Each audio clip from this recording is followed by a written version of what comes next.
আসসালামু আলাইকুম। দেখা যায় একটা স্টাম্প তৈরি করলো 300 টাকার নন জুডিশিয়াল স্টাম্প। সে আমার থেকে 2 লক্ষ টাকা নিল। এই দাবি নিয়ে বাদী কোর্টে আসে, মামলা করে দেন উকিল সাহেব।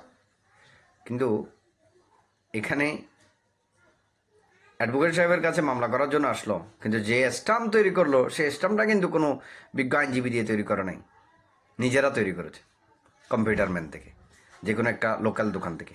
যদি এমনটা হয় যে কম্পিউটারের দোকান থেকে সে একটা স্টাম্প তৈরি করলো, তাহলে সে যে স্টাম্পটা তৈরি করলো সে স্টাম্পটা ওখানে লিখার সিস্টেমটা কেমন লিখলো? ওখানে লিখলো যে আমি ব্যবসায়িক কারণে তার সাথে 2 লক্ষ টাকা দিয়েছি, আমাকে প্রতি মাসে 2,000 টাকা করে ইন্টারেস্ট দিবে। তো ওখানে ব্যবসায়িক কথা লেখা আছে, মুনাফার কথা লেখা আছে, তাহলে এটা তো আর রিলিফ পাওয়াটা কঠিন হয়ে যাবে। কারণ করেন যদি 300 টাকার স্টাম্প, যে আর্থিক প্রতিষ্ঠান না, এই কারণে তো আমি অর্থঋণ আদালতও যেতে পারতেছি না। তো যেতে পারবো সিভিল কোর্টে।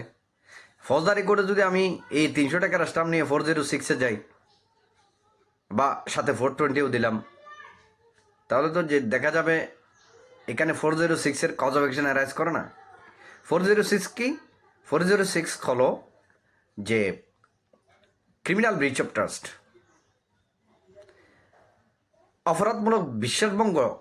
এই অপরাধমূলক বিশ্বাসভঙ্গটা এখানে তো বিশ্বাসভঙ্গটা হয়নি।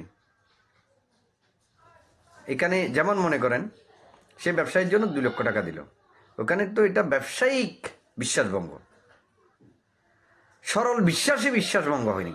406-এর উপাদান হচ্ছে ইন গুড ফেইথ। সরল বিশ্বাসে একটা টার্মস আছে, ইন গুড ফেইথ। সরল বিশ্বাসে যদি কাউকে টাকা দেওয়া হয়, যেমন আমি কাউকে 2 লক্ষ টাকা হাওলাত দিলাম, এক্ষেত্রে 406 সরল বিশ্বাসে দিয়েছি, সেটার বিশ্বাসভঙ্গ করেছে, 406-এর কজ অফ অ্যাকশন অ্যারেস্ট হয়।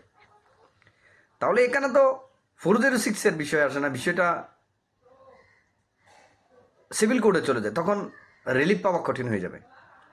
তখন সেটা আমরা আইনজীবীরা যেটা করি, বিশেষ করে তখন 406-টা না দিয়ে, যেহেতু মুনাফার কথা লেখা আছে স্টামে, ব্যবসার কথা লেখা আছে, এটা তো 406-এ যায় না, তাহলে শুধু 420 করা যেতে পারে। 420-টা আমলে নিতে পারে, প্রতারণা করেছে।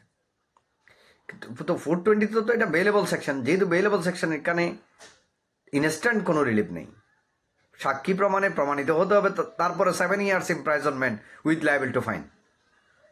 তাহলে আমাদেরকে যেটা করতে হবে সেটা হচ্ছে এই স্টাম্প যেটা তৈরি করবো সেটাও একজন বিজ্ঞ কৌশলীকে দিয়ে, পরবর্তীতে যদি এটা প্রতারণার আশ্রয় নেই, তাহলে আইনগত রিলিফটা পাচ্ছি কিনা সেদিকে দেখতে হবে। এই জন্য এটাও একজন কৌশলীকে দিয়ে করা